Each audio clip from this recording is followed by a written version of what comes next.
হরিপুর নামক একটি গ্রামে বাস করত লালু নামে এক লোক। লালু ভ্যান চালাতো।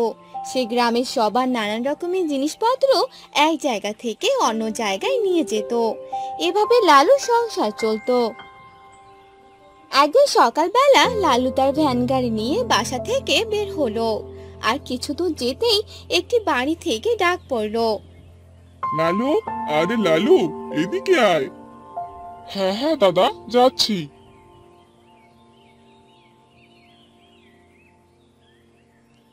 নে নে, এই ব্যাগগুলো তোর ভ্যানে উঠিয়ে নে, স্টেশনে যে যেতে হবে।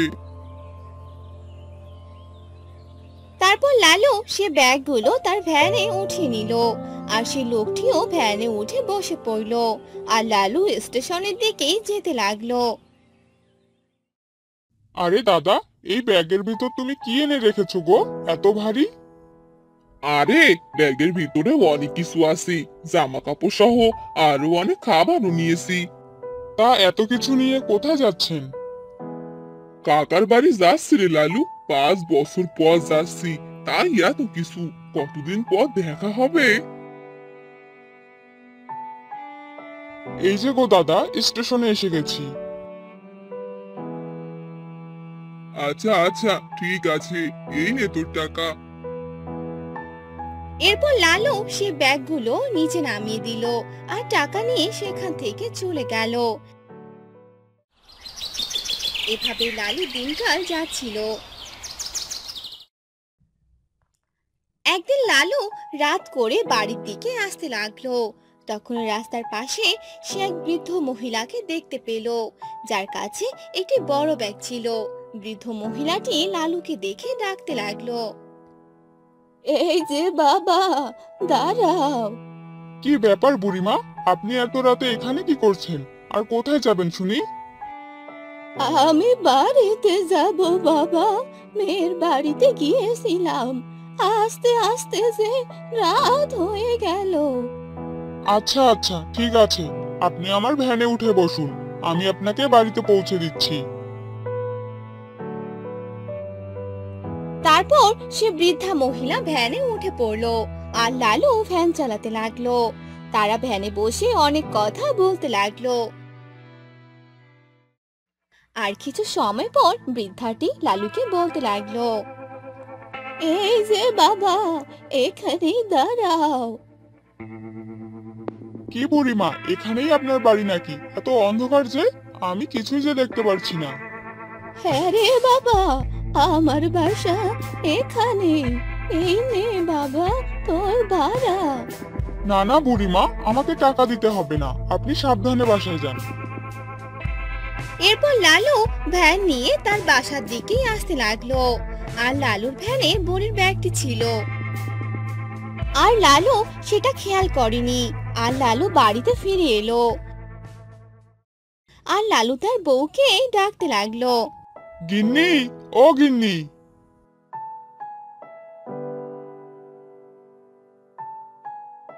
কি ব্যাপার গো, আজ আসতে এত দেরি হলো যে? আস্তে আস্তেই দেরি হয়ে গেল। দাও এবার আমাকে খেতে দাও, আমি ভ্যান রেখে হাত মুখ ধুয়ে আসছি। সে কি গো, তোমার ভ্যানে ওটা কিসের ব্যাগ? আরে, এটা তো সেই বুড়িমার ব্যাগ, উনি তো ব্যাগটা নিয়েই যায়নি। আর আমিও খেয়াল করলাম না, এতক্ষণে তো বুড়িমা তার বাড়িতে চলে গেছে। আরে তুমি বরং কাল ব্যাগটা দিয়ে দিও। এখন আসো, খেয়ে নাও। এরপর লালু সে ব্যাগটা ঘরে এনে রেখে দিল। তারপর লালু খাবার খেয়ে নিল। আর তারা ঘুমিয়ে পড়লো। পরদিন সকালবেলা, গিন্নি, ও গিন্নি, কালকের ব্যাগটা এনে দাও, বুড়িমাকে যে দিতে হবে। এই নাও ব্যাগ। লালু ব্যাগ নিয়ে সে কালকে জায়গাতে এলো। সেখানে এসে লালু আশ্চর্য হয়ে গেল, কারণ সেখানে না আছে কোনো রাস্তা আর না আছে কোনো বাড়ি। এসব দেখে লালু বলতে লাগলো, এ কি করে সম্ভব? কাল তো বুড়িমা এখানেই নেমেছিল, কিন্তু এই আশেপাশে তো আমি কাউকেই দেখতে পাচ্ছি না। লালু তবুও আশেপাশে একটু ঘোরাঘুরি করে দেখতে লাগলো, কিন্তু কাউকেই খুঁজে পেল না। তখন লালু বাড়িতে চলে গেল। আর এসব কিছু তার বউকে খুলে বলল। এখন আমি কি করব কিছুই যে বুঝতে পারছি না। দেখো তো ব্যাগের ভিতরে কি আছে। সে কি গো, এখানে তো টাকা দেখতে পাচ্ছি। মনে হয় এসবই সৃষ্টিকর্তার নিয়ামত। মনে হয় সৃষ্টিকর্তার কারণে এসব হয়েছে। তুমি একদম ঠিক কথাই বলেছো। এরপর তারা দুইজন পরামর্শ করে সেই টাকা দিয়ে একটা গরু কিনে আনলো, যাতে করে গরু পালন করে তাদের সংসার ভালোভাবে যেতে পারে। গরুটি ছিল অনেক সুন্দর দেখতে। এখন থেকে তুমি গরুর দেখাশোনা করবে আর আমি বাইরে ভ্যান চালাবো। এভাবেই কিছুদিন চলে গেল।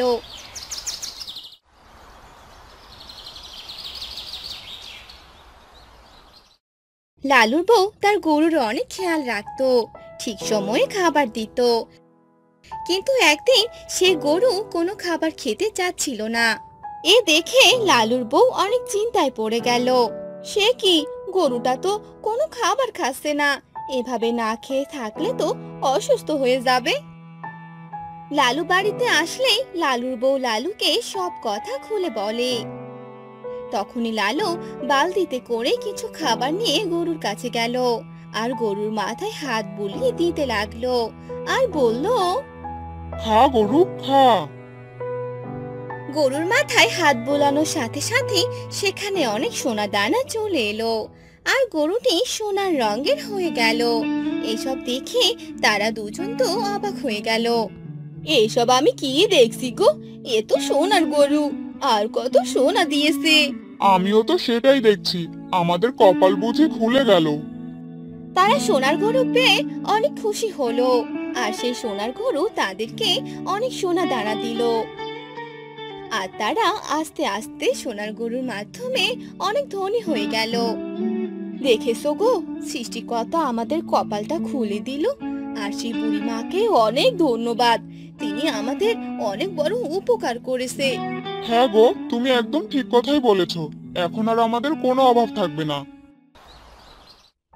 সাগরতলি নামক একটি গ্রাম ছিল। সেই গ্রামে অনেক মানুষজন একসাথে বসবাস করত। সেই গ্রামে বাস করত মহেশ নামে এক লোক। সে তার স্ত্রীকে নিয়েই থাকতো। মহেশ তার জমিতে কাজ করত।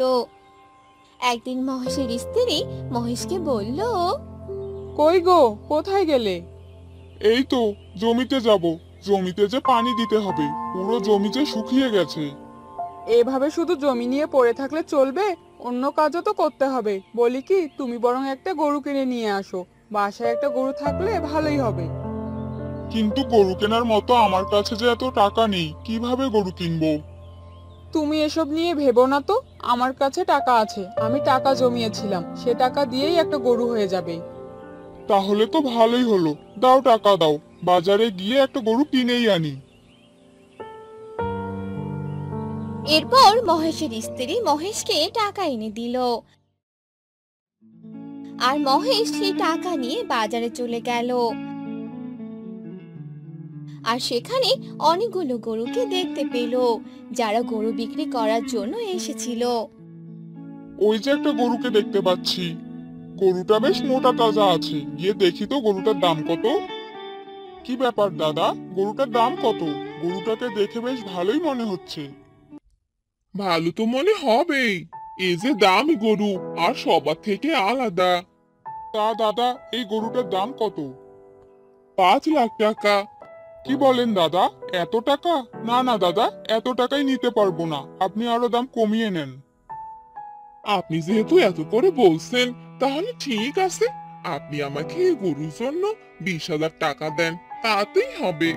কি বলেন দাদা, 5 লাখ টাকার গরু আপনি আমার কাছে 20,000 টাকায় দিবেন? আপনি এত করে বললেন, তাই আপনাকে 20,000 টাকায় দিতে রাজি হলাম। অন্য কেউ বলে দিতে রাজি হতাম না। এখন আপনি নিলে নিন, না নিলে এখান থেকে চলে যান। আমি অন্য কারোর সাথে কথা বলে দেখি। না না, এই গরু হাতছাড়া করা যাবে না, এত কম দামে গরু আর কোথাও পাবো না। হ্যাঁ হ্যাঁ, এই নাও টাকা, আর আমাকে এই গরুটা দিয়ে দাও এখন। আর মহেশ খুশি হয়ে বাড়িতে ফিরতে লাগলো। তখনই রাস্তায় গরুটি মহেশকে এক জোরে লাথি দিল আর মহেশ চেঁচিয়ে উঠল। আরে কি হলো? এই গরু, তুই আমাকে এত লাথি দিলি কেন? ইস, কোমরটা বুঝি ভেঙেই গেল। আমাকে আর কত হাঁটাবি, আমার পা তো ব্যথা হয়ে গেল। তোর বাসা এত দূরে কেন রে? হায় হায়, এসব আমি কি দেখছি? এই গরু দেখি কথা বলে। হ্যাঁ, আমি কথা বলতে পারি।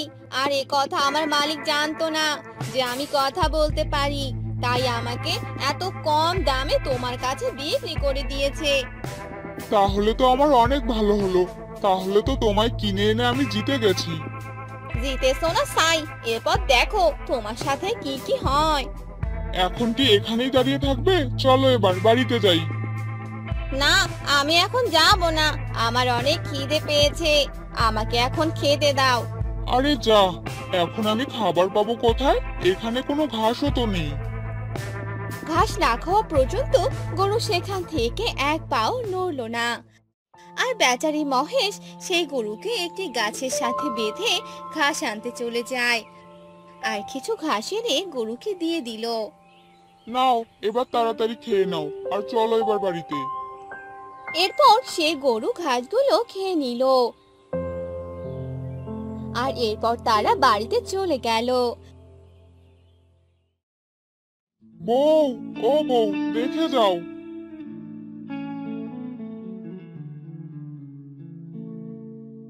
আরে, কি হলো? এভাবে ডাকছো কেন? ও মা, কি বড় একটা গরু! এই গরুর দাম কত নিল গো? বেশি না গো, মাত্র 20,000। আর এই গরু যে কথা বলতে পারে। সে কি গো, গরু আবার কথা বলতে পারে? আগে তো জানতাম না। নাও নাও, এবার গরুকে ঘরে রেখে দিয়ে আসো। এরপর মহেশ গরুটিকে ঘরে রেখে দিয়ে আসলো। কিছুদিন কেটে গেল।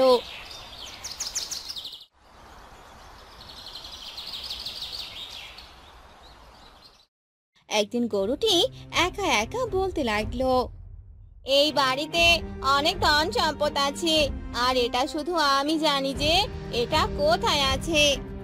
গরুর পাশে বসে মহেশ কাজ করছিল। গরুর মুখে এসব কথা শুনে মহেশ তো অবাক হয়ে গেল। আর মহেশ বলতে লাগলো, কি ব্যাপার শিলু, তুমি এটা কি বললে? আর কি হলো শিলু, তুমি কোনো কথা বলছো না যে? শিলু? কে শিলু? আরে, তোমাকেই তো বলছি, তোমার নাম আমি শিলু রেখেছি। ও, তাই বলো। আমি যা বলেছি তা কি তুমি সব শুনতে পেয়েছো? হ্যাঁ তো, সবই শুনেছি। তা এবার আসল কাহিনীটা কি বলো তো? আসলে তোমার এই বাড়িতে অনেক ধন সম্পদ আছে, আর কোথায় আছে সেই সব কিছু আমি জানি। তাহলে বলো, বলো আমাকে। না না, এখন বলা যাবে না। আমি যেদিন অনেক মোটা স্বাস্থ্যবান হব সেদিনই সব খুলে বলবো। এজন্য আগে আমাকে মোটা হতে হবে, অনেক খাবার খেতে হবে। ঠিক আছে, তোমার মোটা হওয়ার দায়িত্ব তাহলে আমার।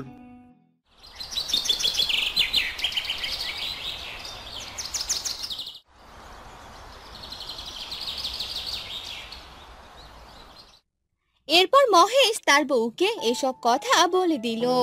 এসব শুনে মহেশ ও তার বউ সেই গরুর অনেক যত্ন করতে লাগলো, অনেক মোটা বানাতে লাগলো। আর অনেক মোটা হয়ে যাওয়ার পর মহেশ শিলুকে বলল, এবার বলো, সেগুলো ধন সম্পদ কোথায় আছে? কিসের ধন সম্পদ? আমি তো এগুলো ব্যাপারে কিছুই জানি না। কি সব বলছো তোমরা? তাহলে তুমি যে আমাদের আগে এসব বলেছিলে। ও, সেটা তো বলেছিলাম যাতে তোমরা অনেক খেয়াল রাখো আর বেশি বেশি করে খেতে দাও আমাকে, এজন্য বলেছিলাম। ওরে শেয়ানা গরু!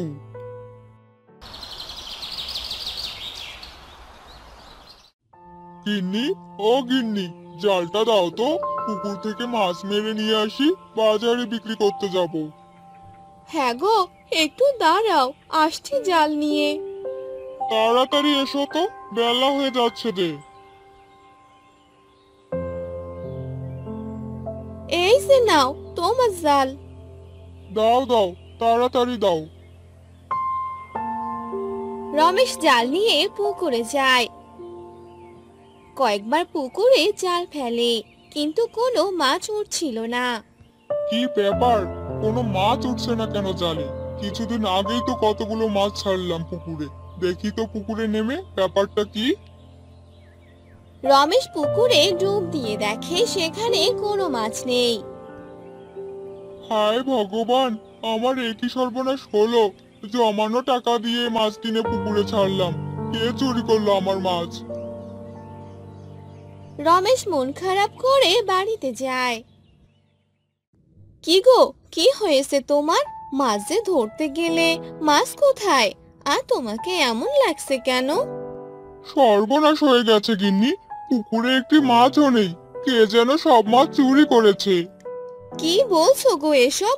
আমাদের এত বড় সর্বনাশ কে করলো? জানি না গো, কে করলো এ কাজ। যেই করে থাকুক তার কোনোদিনও ভালো হবে না। দেখে নিও, আমাদের এত কষ্টের টাকা।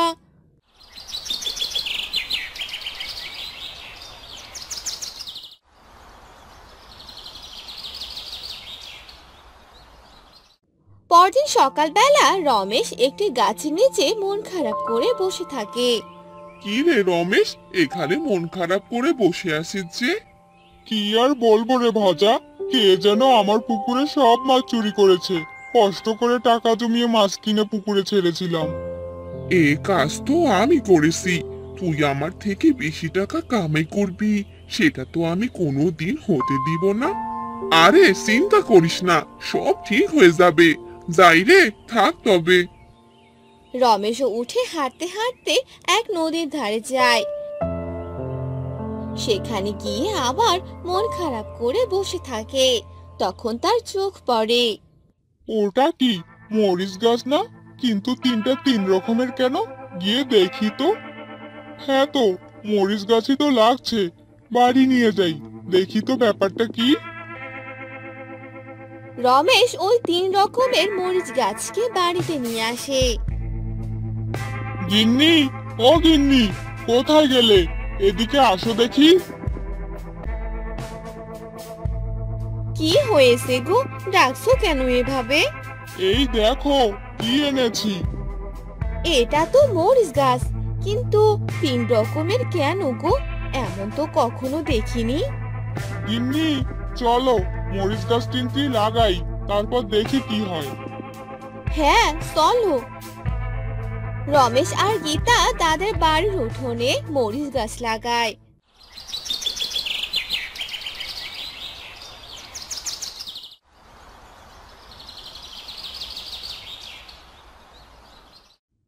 ওগো, তোমার কি খুব কষ্ট হচ্ছে? না গো, আমার তেমন কোনো কষ্ট হচ্ছে না। আমি তো তোমার কথা ভাবছি। আমার কথা ভাবতে হবে না তোমাকে, তুমি সুস্থ হও আগে।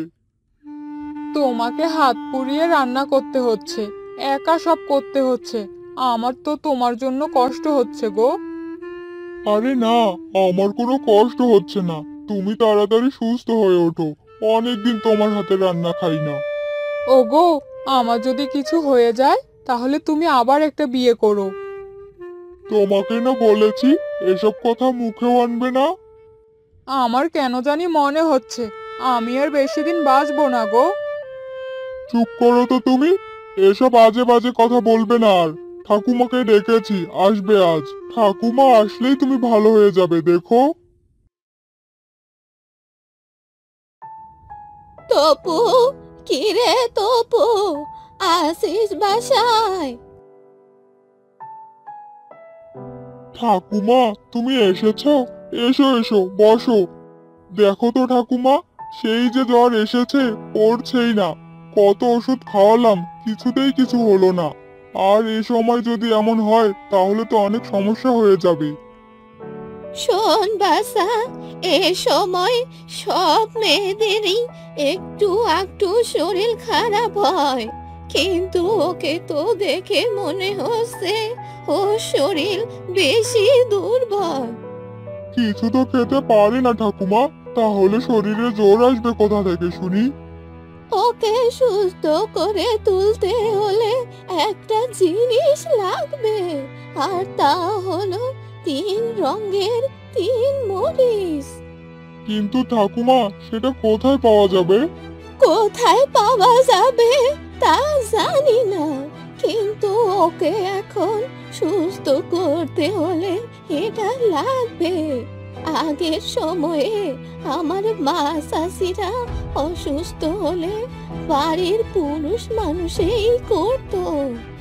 কিন্তু ঠাকুমা, আগের যুগ কি আর এখন আছে? কোথায় পাবো আমি এই 3 রঙের 3 মরিচ? একটু খুঁজে দেখ পাস কিনা। আমি তোর বউয়ের কাছে বসে আছি, তুই যা। ঠিক আছে ঠাকুমা, আমি দেখি খুঁজে পাই কিনা। তপু সেই 3 রঙের 3 মরিচ খুঁজতে বের হয়। রাস্তায় রমেশের সাথে দেখা হয়। কি ব্যাপার তপু দাদা, কোথায় যাচ্ছেন? আপনাকে কেমন যেন লাগছে, কি হয়েছে? আর বলিস না, আমার বউ অসুস্থ, তাকে সুস্থ করতে 3 রঙের 3 মরিচ লাগবে। সেটাই খুঁজছি, কোথায় যে পাই। ও, এই ব্যাপার। চিন্তা করিয়েন না, আপনি বাড়ি ফিরে যান, আপনার জিনিস আপনি পেয়ে যাবেন। পেয়ে যাব? কিভাবে? আপনি বাড়ি যান, আমি নিয়ে আসছি। তুই নিয়ে আসবি? আচ্ছা ঠিক আছে, আমি বাড়ি গেলাম তাহলে, তুই নিয়ে আয় আমার বাড়িতে। তপু বাড়ি ফিরে যায়, রমেশও বাড়িতে যায়। গিয়ে সেই 3 রঙের 3 মরিচ গাছের কাছে যায়। এই তো, 3 রঙের 3 মরিচ গাছে 3 রঙের 3 মরিচ হয়েছে। যাই, এগুলো নিয়ে যাই। রমেশ 3 রঙের মরিচ নিয়ে তপুর বাড়িতে যায়। এই নাও তপু দাদা, দে দে। ঠাকুমা 3 রঙের মরিচ রস করে তপুর বউকে খাওয়ায়। তপুর বউ সেটা খেয়ে ভালো হয়ে যায়। কি বলে যে তোমাদের ধন্যবাদ দিব? ঠাকুমা, আজ থেকে তুমি আমার বাড়িতেই থাকবে। আর রমেশ, কাল থেকে তুই আমার চালের মিলটা দেখাশোনা করবি। ঠিক আছে দাদা, আপনি যখন বলছেন, আমি আর যাই দাদা।